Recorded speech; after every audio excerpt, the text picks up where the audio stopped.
You know, usually when we do a deep dive into the bold and the beautiful, it's all about who's cheating or which marriage is about to implode. Yeah, the usual high drama. But today, today is something way darker. We're talking about a grandmother potentially being just erased from her grandchildren's lives, all because of who she's dating. It is brutal.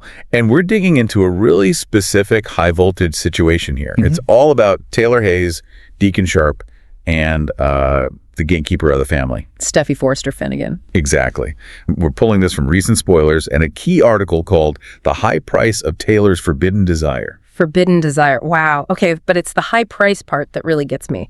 So our mission today is to map out how this romance could trigger like a nuclear option from Steffy, a complete family ban. And we should be clear, this isn't just, getting the cold shoulder at Thanksgiving. No. The sources make it absolutely plain. Steffy has laid down a hard ultimatum. If Taylor pursues this thing with Deacon, she's excommunicated. Which means no contact with Steffy, but more importantly... Far more devastatingly, yeah.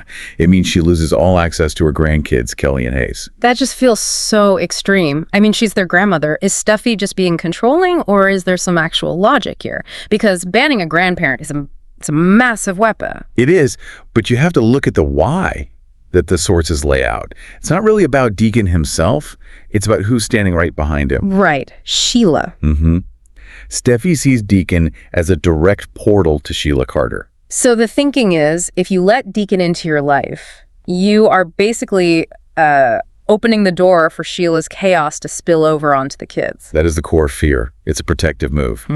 She's terrified that the Sheila virus, for lack of a better term, will infect Hayes and Kelly through that one connection. So she's drawing a line. My kid's safety over your love life. That's it in a nutshell. Which brings us to where we are right now, because honestly, if you just tuned in, you'd think this whole problem was solved. Oh, yeah. Ridge Forrester, of course, had to get involved. He never misses a chance. He barged in and basically shut it all down. And, surprisingly, Taylor actually folded. She listened to him, agreed the risk was too high, and she told Steffy it was over. So as of right now, Steffy is sitting back, feeling relieved. She thinks she won. She thinks the threat's been neutralized. Which is exactly why the eventual crash is going to be so hard. The spoilers all point to this classic psychological rebound. The forbidden fruit thing. Absolutely. The article suggests this forced separation isn't killing the romance, it's pouring gasoline on it.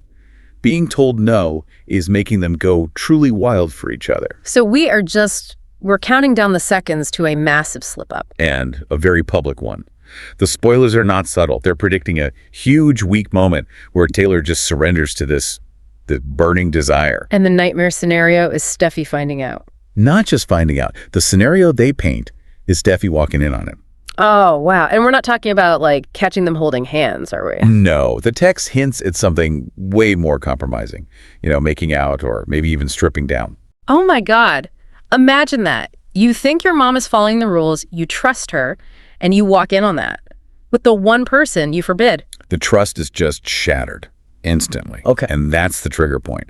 All that relief Steffy feels right now will just curdle into pure rage. And she'll get serious, as the source says. She'll get serious. She won't just be angry.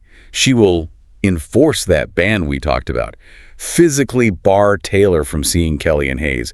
Close that security gap for good.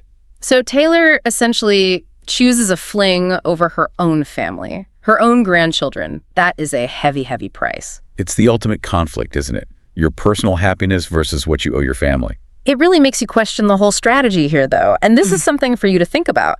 We get it. Steffy wants to protect the kids from Sheila. That's understandable. But does isolating children from a loving grandmother, ripping away a huge piece of their emotional support system, does that actually make them safer? Or are you just fracturing the family and creating a whole different kind of scar? That's the million-dollar question. Thanks for diving in with us. We will be watching to see who blinks first. Catch you next time. Go.